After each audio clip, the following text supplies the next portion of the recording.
কেন্দ্ৰীয় মন্ত্ৰী নীতিন গাডকাৰী ডাঙৰীয়াক আমি সাক্ষাৎ কৰোঁ আৰু আমাৰ ফ'ৰলেন ডিমাণ্ড কমিটি কলিয়াবৰৰ আমি 6গৰাকী প্ৰতিনিধি আছিল তাতে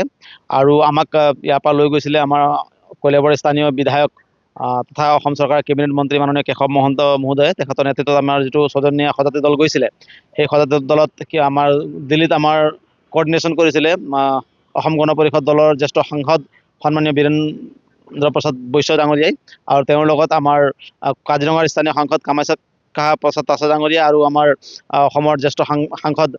আমাৰ ফণীভূষণ চৌধুৰী ডাঙৰীয়া উপস্থিত আছিলে। গতিকে খুব সৌহাৰ্দ্যপূৰ্ণ বাতাবৰণত মাননীয় কেন্দ্ৰীয় মন্ত্ৰী নীতিন গাডকাৰী ডাঙৰীয়াক আমি গোটেই বিষয়খিনি অৱগত কৰোঁ আৰু তেওঁৰ বিভাগৰ বিষয়াসকলেও সেই আলোচনাত উপস্থিত আছিলে আৰু তেওঁলোকে আমাক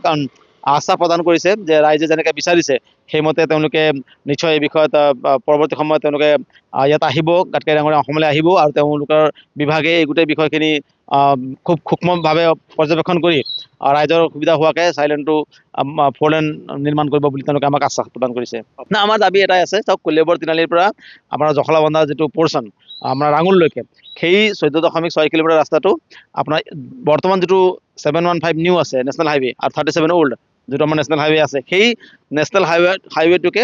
স্থিতাৱস্থাত ৰাখি পেলাই তাক ফ'ৰলেন কৰিব লাগে আৰু গভৰ্ণমেণ্টৰ যিমান নটিফিকেশ্যন আছে গোটেই নটিফিকেশ্যনবিলাকতো সেইটোৱে আছে যে ইম্প্ৰুভমেণ্ট এণ্ড ৱাইডনিং অফ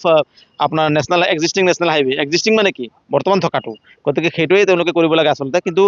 খুব এটা বেলেগ পাকচক্ৰত এই বস্তুটো এনেকুৱা এটা বাইপাছলৈ নিয়া হৈছে যিটো বাইপাছ নেকি প্ৰথম পৰ্যায়ত আলোচনাত এইটো নাছিলেই। আপোনালোকৰ হাটবৰতে আমাৰ ইয়াতে কলিয়াবৰ হাটবৰতে যিটো শুনানি হৈছিলে, শুনানিৰ সময়ত আমাক 3টা বাইপাছৰ কথা কোৱা হৈছিলে, 3টা মানে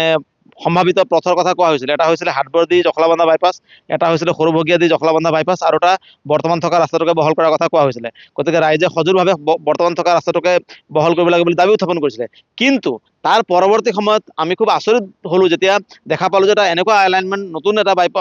বাইপাছৰ সিদ্ধান্ত কৰা হ'ল যিটো নেকি এই 3টা এলাইনমেণ্টত নাছিলে। নতুন এটা এলাইনমেণ্ট কোৰ্টৰ কলিয়াবৰ তিনিআলি দি ৰাষ্ট্ৰীয় ঘাইপথ সদায় উজাই যায়, কিন্তু এই বাইপাছটো ভটিয়াই গৈ পেলাই 5 কিলোমিটাৰ ভটিয়াই গৈ পেলাই দাৰি গজি হৈ পেলাই পথাৰৰ মাজেদি কৃষিভূমি উচ্ছেদ কৰি জলাশয় উচ্ছেদ কৰি ধ্বংস কৰি চাহ বাগান উচ্ছেদ কৰি তেওঁলোকে এটা নতুন এলাইনমেণ্ট নাভুত নাচুত এলাইনমেণ্ট গোটেই ভাৰতত নোহোৱা ঘটনা এটা আমি ইয়াত হোৱা দেখিলোঁ, য'ত নেকি লৈ পেলাই ৰাইজ শংকিত হ'লোঁ। আৰু সেই সময়তে আমি কলিয়াবৰৰ 60গৰাকী ব্যক্তিয়ে মাননীয় উচ্চ ন্যায়ালয় গুৱাহাটীত 38/2024 এটা PIL কৰিছিলে আৰু সেই PILত খুদ মিনিষ্ট্ৰী অফ ৰোড ট্ৰেন্সপৰ্ট মৰ্থে তেওঁলোকে এখন এফিডেভিট ছাবমিট কৰিছিলে আৰু তেওঁলোকে কৈছিলে যে আমি যিটো সেই বক্ৰ পথেদি এলাইনমেণ্ট কৰা পৰিকল্পনা